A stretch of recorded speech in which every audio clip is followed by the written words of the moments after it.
तो कल का व्लॉग मैंने प्रॉपर एंड नहीं किया था क्योंकि हमें कैंप मिल गया था और बहुत ज़्यादा थक गए थे, हम सो गए थे। तो यहाँ पे हम पहुँच चुके हैं केदारनाथ बेस कैंप के आगे, बिल्कुल मंदिर के सामने हम पहुँच चुके हैं। थोड़ी सी दूर है मंदिर यहाँ पे, अभी आपको जाके दर्शन कराते हैं। पूरा स्नो फील्ड माउंटेन्स आप यहाँ पे देख रहे हैं, हर जगह बर्फ़ पड़ी थी रात को, लेकिन नीचे नहीं पड़ी जहाँ पे बेस कैंप है। बाकी हर जगह जो है वो देख रहे हो आप, बर्फ़ ही बर्फ़ है, बर्फ़ ही बर्फ़ है हर जगह। तो हेलो दोस्तों, कैसे हैं आप सभी। यहाँ तो हमारी हालत थोड़ा सा टाइट हो गई थी क्योंकि बहुत ही ज़्यादा यहाँ पे जो ट्रैक है ना बहुत ज़्यादा खड़ी चढ़ाई का है, बहुत बुरी हालत हो गई थी हम दोनों की। 5 कदम चलने के बाद ही सांस फूलने लगी। बिल्कुल, और यहाँ पे अगर मतलब शॉर्टनेस ऑफ ब्रीथ तो ऐसे हो जा रही थी जैसे कि हम खाते पीते ही नहीं है, बिल्कुल भी लग ही नहीं रहा था नहीं, बहुत बुरे हालात हो गए थे। अभी हमें एक्साइटमेंट बहुत ज़्यादा है। पीछे जो है हमने ये खुले में ही एक 100 रुपये बाल्टी जो है वो पानी देता है, ठंडा पानी मतलब गर्म पानी देता है, ठंडा पानी नहीं रहता। बहुत ही अच्छे से हमने नहा लिया है, चेंज कर लिया और उसके बाद हम जा रहे हैं बाबा के दर्शन करने के लिए। तो बोलिए हर हर महादेव, हर हर केदार। तो इन्हीं बर्फ़ से भरे हुए ढके हुए पहाड़ों का पीछा करते हुए हम यहाँ तक आए और इन्हीं पहाड़ों ने हमें प्रेरणा दी। और थोड़ा बहुत जो थकान हो रही थी, ये पहाड़ दूर से नज़र आ रहे थे, तो लग रहा था कि चलो भाई करते हैं दर्शन चल के। प्रसाद की दुकानें सजी हुई यहाँ पे जगह जगह, आप कहीं से भी प्रसाद ले सकते हैं। यहाँ पे प्रसाद लेके और सीधे लाइन में लग जाएं, 3-4 घंटे लाइन में लगने के बाद फिर वापस दर्शन देंगे आपको। सुबह 5 बजे से लाइन में लगे रहते हो तब जाके आपको यहाँ पे नंबर मिलता है भाई लोगों। सुंदर केदारनाथ की बाबा के दर्शन यहाँ पे आपको हो रहे हैं ठाकुर फैमिली ब्लॉग्स मिथिला के माध्यम से। बहुत ही ज़्यादा यहाँ पे हौच पौच है, प्रशासन की कोई व्यवस्था है नहीं, लोग किसी तरह से अपना दर्शन कर रहे हैं बाबा के। बर्फ से ढके हुए सुंदर पहाड़ पीछे जो है वो बाबा का स्वागत करते हैं सुबह सुबह, लेकिन यहाँ पे खड़े खड़े और बहुत ज़्यादा हालत ख़राब हो रखी है। सुबोध जी कह रहे हैं हाथों में खून जम रहा है, लाल हो गए। हाँ, और ये तो कपकपा रहे हैं बिल्कुल एकदम। तो मुझे थोड़ा ठंडी बर्दाश्त है तो इसलिए ठीक है। केदार बाबा की कृपा से बहुत ही ज़्यादा सुंदर दर्शन हमारे यहाँ पे हुए और जितनी थकान थी हमारी सारी थकान उतर गई। कमी वैसी आज पूरा बिल्कुल आज तो ऐसा लग रहा है दूर हो गए। आज तो ऐसा लग रहा है जैसे पूरी दुनिया जो है ना वो हमारे नीचे है। बहुत ही अच्छा लग रहा है, बहुत ही सुंदर लग रहा है। ऐसा इतने सुंदर ज़्यादा जो यहाँ पे शिवलिंग है, कोई श्राइन का कुछ ऐसा नहीं है कि ऑनलाइन अगर आप पेमेंट करके भी उनको स्पर्श कर सकते, क्योंकि मैंने तो त्र्यंबकेश्वर के अलावा जितने भी ज्योतिर्लिंग है सबको मैंने स्पर्श किया था और मुझे ये था, मेरी इच्छा थी कि मैं इन्हें भी स्पर्श करूं लेकिन नहीं कर पाया। अभी हम मंदिर की परिक्रमा कर ले रहे हैं, देखिए बिल्कुल bare फीट हैं, हम नंगे पैर हैं और उसके बाद हम भीमशिला के दर्शन करेंगे लेकिन जूते पहन लेंगे। उसके बाद बहुत ज़्यादा ठंड है यहाँ पे, -2 डिग्री सेल्सियस अभी भी है, जबकि यहाँ पे धूप इतनी खिली हुई है। इतनी खिली हुई धूप में कोई ये बिलीव नहीं कर सकता कि यहाँ पे टेम्परेचर इतना ही कम होगा, बहुत कम टेम्परेचर है। मैंने त्रिपुंड लगाया, कैसा लगाया आप लोगों को ज़रूर बताइएगा। जितने भी यहाँ भक्तजन आए हुए हैं ना, सबका जो है देखते ही बनता है, उनका जोश यहाँ पे देखते ही बनता है। हम लोग तो सच में बहुत थक गए थे, भोले बाबा से बहुत ज़्यादा शिकायतें थी, सारी शिकायतें दर्शन करने के बाद दूर हो गई। आप लोगों को कैसा लग रहा है यहाँ पे ज़रूर बताइएगा। देखिए क्या ही सीन है, मतलब एक दूसरी दुनिया है ये। केदार बाबा के बहुत ज़्यादा सुंदर दर्शन करने के बाद यहाँ पे हमारा जाने का मन ही नहीं कर रहा है, क्योंकि बहुत ज़्यादा तकलीफ़ों के बाद हम लोग यहाँ पे आए हैं और ऐसा लग रहा है जैसे पूरी दुनिया यहाँ पे उमड़ी पड़ी है। आप देखिए सबको फ़ोटो खिंचाने से ही फुर्सत नहीं है, बहुत ही अच्छा लग रहा है। सभी आनंद में है यहाँ पे, क्या बूढ़े क्या बुजुर्ग, बच्चे भी हैं थोड़े, लेकिन उनकी हालत पतली थी, मैंने देखा कई लोगों को ट्रैक पे चलते हुए, बहुत ही ज़्यादा ख़राब हालात हैं। आप कभी भी हैं, चॉपर्स हैं पीछे 500 मीटर्स से ही वहाँ पे जो है हेलीपैड बना हुआ है। आप देखिए चॉपर्स वगैरह उड़ भी रहे हैं यहाँ पे। बर्फ़ से ढके हुए पहाड़, फिर भी इतनी तेज़ धूप है, जैकेट वगैरह उतार दिया है और अब बहुत कंफर्टेबल लग रहा है। ज़रूर आएँ केदार। हर हर महादेव का घोष करते हुए देखिए बहुत सारे लोग लाइन में लगे हुए हैं। अभी भी हमारा भी नंबर आ गया था, पीछे बहुत ही सुंदर केदारेश्वर विराजित हैं। बहुत ही आनंद आता है यहाँ पे आके, आप सब लोग भी ज़रूर आइए। मैं तो बार बार कह रहा हूँ ब्लॉग में, हमें यहाँ से जाने का मन ही नहीं कर रहा है, लेकिन मुझे पता है कि नीचे रास्ता उतरना भी बहुत ही ज़्यादा मुश्किल है, तो जल्दी ही हमें यहाँ से निकलना पड़ेगा।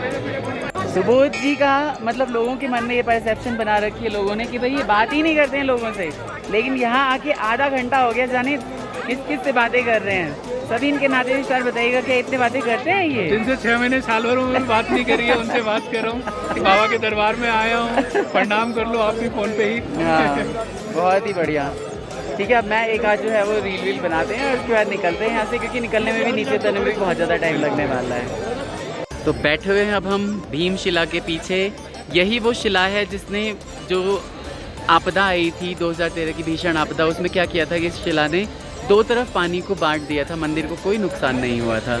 लेकिन अगर आप देखेंगे ना पीछे, मतलब अभी भी उसके अवशेष देखे जा सकते हैं। जितनी तबाही हुई है ना, सबके अवशेष देखे जा सकते हैं। अब लगा लें कि इतना बड़ा बोल्डर कहीं बह के आएगा तो वो पानी का वेग कितना ही ज़्यादा होगा। पूरा प्रांगण ये मंदिर का बहुत ही ज़्यादा देखने लायक है, घूमने लायक है। लोगों को यहाँ बहुत ही आनंद आता है। सब रील बना रहे हैं, फ़ोटोज़ खिंचवा रहे हैं, अपने अपने लोगों के साथ मिलके बातें कर रहे हैं, फ़ोन कर रहे हैं घर पे, सबको वीडियो कॉल करके दर्शन करा रहे हैं। यहाँ पे बहुत ज़्यादा सिग्नल तो नहीं आते, लेकिन जिनका फ़ोन में अच्छे स्ट्रेंथ आ जाते हैं सिग्नल के, वो करवा रहे हैं। मैंने भी घर पे फ़ोन किया था, हालांकि मेरा वोडाफ़ोन है, बट देन फिर भी वो यहाँ पे चल रहा था। पीछे आप देख रहे हैं, पीछे का ये जो प्रांगण है यहाँ पे भीमशिला है, और इसी भीमशिला में भीमशिला ने जो पानी है ना यहाँ पे, आप देखिए मैं पीछे दिखा रहा हूँ, ये पूरे बर्फ़ से ढके हुए पहाड़ हैं। और यहाँ कोई ग्लेशियर था जो कि फट गया, और उसके बाद क्या हुआ कि जितना भी पानी था सारा का सारा मंदिर के पीछे आ गया, और ये सारा यहाँ पे 2-2 मंजिल पानी हो गया था, ऐसा बताया जाता है। इसने क्या किया कि पानी के बहाव को दो तरफ कर दिया, तो इसलिए मंदिर को कोई नुकसान नहीं हुआ, कोई विशेष नुकसान नहीं हुआ। लेकिन बहुत ही ज़्यादा यहाँ पे आके उन दिनों की यादें अभी भी ताज़ा हैं, क्योंकि आप देखेंगे ना पीछे ये सारे अवशेष अभी भी पड़े हुए हैं। जितने भी जो आपदा आई थी उस सारे आपदा के अवशेष पड़े हुए हैं। लोग यहाँ से जाना ही नहीं चाहते। बहुत ही अच्छा लग रहा है सबको यहाँ पे, मस्त सभी मज़ा कर रहे हैं। श्री केदारनाथ धाम के यहाँ पे सुंदर दर्शन करने के बाद में हमारा तो जाने का मन नहीं कर रहा है, लेकिन हर यात्रा का एक पड़ाव होता है, एक अंत होता है। तो निकल रहे हम लोग यहाँ से। खाना नहीं खाया हमने, रात को कुछ मिला नहीं, सिर्फ सो गए थे टेंट लेके। और अभी जो है, क्यों भूख लगी है सुबोध जी? बहुत ही ज़्यादा उतरना भी है, भूख भी लगी है। इसके अलावा मैं आपको बताऊं कि मन इसलिए नहीं कर रहा है कि नज़ारे इतने सुंदर हैं, पता नहीं ज़िंदगी में दोबारा यहाँ आने का मौका मिलेगा या नहीं मिलेगा। यही सब सोच के सोचेंगे थोड़ा सा टाइम स्पेंड कर ले यहाँ पे, फिर तो सारी ज़िंदगी अपनी ज़िंदगी के झमेलों में पड़े ही रहना है। कंस्ट्रक्शन वर्क भी चल रहे हैं यहाँ पे, बहुत ही अच्छा है, लेकिन रास्ते बिल्कुल अच्छे नहीं हैं भाई लोगों। कभी भी आएगा, मैं बार बार कह रहा हूँ, चौपर से ही आइएगा, पैदल आने की कभी भी ज़रूरत मत करिएगा। केदार घाटी से आके, जैसा कि बार बार मैं बता रहा हूँ, आपको जाने का मन करता ही नहीं है। और ये जो आपदा आई थी यहाँ पे, तो वो सारा जो पानी है ना, क्या घाटी क्या होता है, दो पहाड़ों के बीच की जगह होती है, वो पूरा पानी एक जगह से आ गया और सब कुछ वाइप आउट करता हुआ चला गया था। दर्शन आप कर रहे हैं the Thakur family blogs Mithila के माध्यम से। प्लीज़ गाइस, जो भी नए हैं सब्सक्राइब करके जाइएगा, लाइक करके जाइएगा, ढेर सारा प्यार दीजिए, मुझे भी मोटिवेशन मिलता रहे, अच्छी अच्छी चीज़ें आपके लिए लाता रहूँ। जो भी पुराने सब्सक्राइबर्स हैं, भर भर के कमेंट करिए, बहुत सारा प्यार दीजिए, हमेशा इस ब्लॉग्स में हमारे साथ बने रहिए। तो भाई लोगों, हमने यहाँ पे बहुत ही ज़्यादा अच्छे से दर्शन कर लिए थे, और यहाँ पे अभी इतना अराजकता और अव्यवस्था का माहौल है। कम से कम यहाँ पे 20,000 लोग ऐसे होंगे जिन्होंने दर्शन नहीं किया अभी तक। बहुत ही ज़्यादा मुश्किल है यहाँ पे, कोई आवाज़ दे रहे हैं एक दूसरे को, और यहाँ पे जो है झगड़ा कर रहे हैं कि भैया हमें जल्दी से दर्शन खोलो और हम दर्शन लेंगे। आप ही जब यहाँ पे आएँ तो 4 बजे सुबह नहा के और 4:30 बजे ज़रूर लाइन में लग जाएँ। श्री केदारनाथ का पूरा ये धाम भक्तों से भरा हुआ है। बहुत ही ज़्यादा अव्यवस्था है अभी यहाँ पे, क्योंकि इतने सारे लोग लाइन में लगे हुए हैं। 5 घंटे 6 घंटे लाइन में लगने के बाद उसके बाद नंबर आ पाता है।